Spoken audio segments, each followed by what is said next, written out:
AP speciality ఆసుపత్రుల్లో ఎన్టీఆర్ వైద్య సేవలు బంద్ కొనసాగుతోంది. బకాయిలు చెల్లించాలని ఆసుపత్రుల యాజమాన్యాలు డిమాండ్ చేస్తున్నాయి. కార్పొరేట్ ఆసుపత్రులను కలుపుకుని వెళ్లాలని నిర్ణయం తీసుకున్నారు. ఇవాళ సాయంత్రానికి 1000 కోట్ల బకాయిల చెల్లింపుపై ప్రిన్సిపల్ సెక్రటరీ స్పష్టత ఇచ్చే అవకాశం ఉంది. దీనిపై ఈ రోజు స్పష్టత రానట్లయితే స్పెషాలిటీ ఆసుపత్రులు మరింత సీరియస్ గా వైద్య సేవల బంద్ పై ప్లాన్ చేసే ఛాన్స్ ఉంది.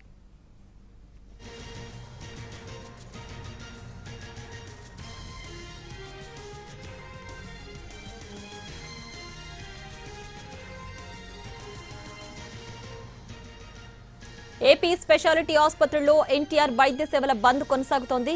బకాయిలు చెల్లించాలని ఆసుపత్రుల యాజమాన్యాలు డిమాండ్ చేస్తున్నాయి. కార్పొరేట్ ఆసుపత్రులను కలుపుకుని వెళ్లాలని నిర్ణయం తీసుకున్నారు.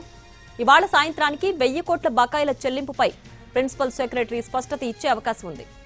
దీనిపై ఈ రోజు స్పష్టత రానట్లయితే స్పెషాలిటీ ఆసుపత్రులు మరింత సీరియస్ గా వైద్య సేవల బంద్ పై ప్లాన్ చేసే ఛాన్స్ ఉంది.